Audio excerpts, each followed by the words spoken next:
What's up, guys? Welcome to your 66th Android tutorial for the new boss, and again with me, Travis. And this is kind of going to be the end result. I was just testing this out because I wasn't sure if the well, I'll get into it. I wasn't sure if it'd work out or not, but this is going to be the end result. We just put a new text in there with our custom font, so that's what we're going to do. So first thing that you guys want to do is download some kind of a text or a font, I'm sorry, from the internet. I downloaded one called G-Unit. The extension is TTF or OTF, I believe it is. So just make sure you download some kind of font you guys want to work with.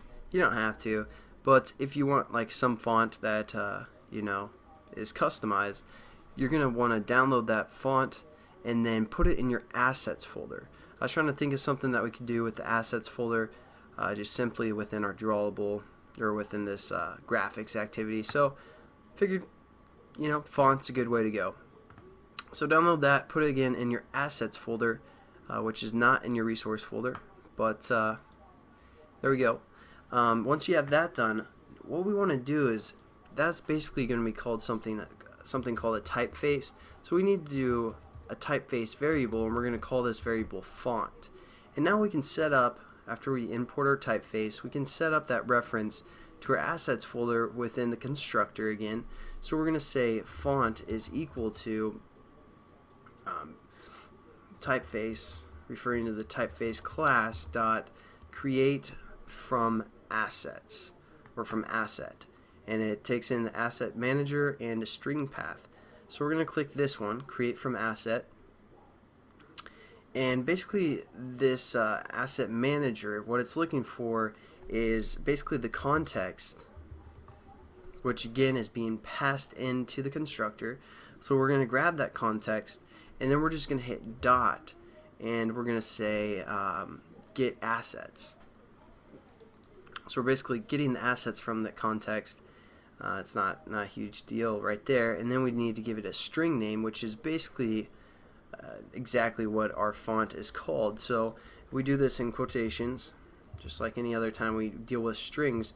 We're going to say G-Unit. Download that font because it's just gangsta, and you know, we are all gangsters. So there we go. We set up our font, and now we can use this font. So let's go into our onDraw method here, and let's do this below or before our green ball is drawn. So let's give some space right here after the canvas itself has been colored white. This is where we're going to set up our font. So the first thing we need to do is let's get some basically some more customization going on. So we're going to set up a new paint variable, and we're going to call this text paint. And we're going to set this equal to new paint, just like we've done before. And now let's kind of define what we want this text paint to do. So first thing, let's say text paint dot set color, and you can either do this standard color, or again we can do something like the the alpha level. Let's do that one. This first argument is the alpha level, so let's do 50%. Basically that's going to make, or that's going to be 50, like kind of a transparency is what the A stands for. The R is the amount of red we want. So let's say we want a lot of red. I believe it goes up to like 265, or no, 255. I'm not quite sure. We're going to do 254 just to be safe. As you guys probably know by now, I'm not a huge graphics guy, so don't really deal with all the colors and all that stuff. And then here's the green. So let's say you want a little bit of green in there, like 10 or something. It's probably going to be the worst color in the world. And 50 blue. I have no idea what color that is, but that's what we're setting this text paint to be. And let's make this text paint, what else can we do? Let's say set alignment. No, what am I thinking? Do set, what else we got? Text alignment, that's what it is. And then what we can do is we can refer to the alignment class and then hit dot center, so it's going to have center alignment. And then what else? We can set the text size, so we're going to say text paint dot text size or set text size to like 50.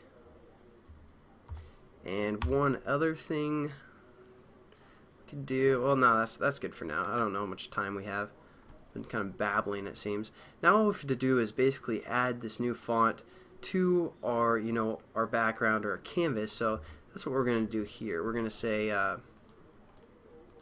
just canvas dot draw text, and you want to take the one that's a string, 2 floats, and a paint variable.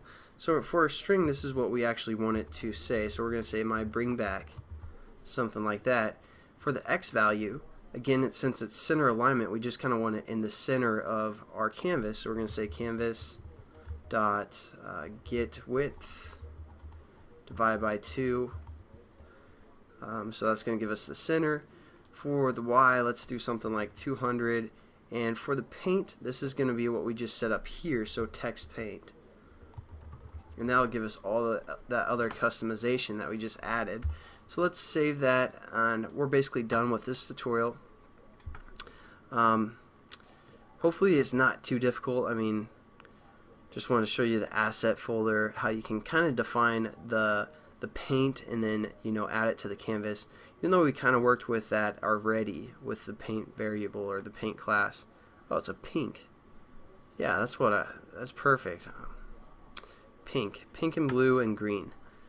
This is just amazing. Oh wait, what is going on? Oh, we forgot to forgot to use our font. So one other thing we need to do to the text paint, we're gonna say dot set typeface. That's the other thing we forgot. And since we set up our typeface in our constructor, we're going to put font here, because again, that's what we named our typeface. So now everything should be working. That's it's just another example of how we can just add some customization to a paint and then throw the paint in when we're actually drawing to the canvas. So there we go, we got our font now. So I'll catch you guys in the next tutorial, and have a good one. Peace.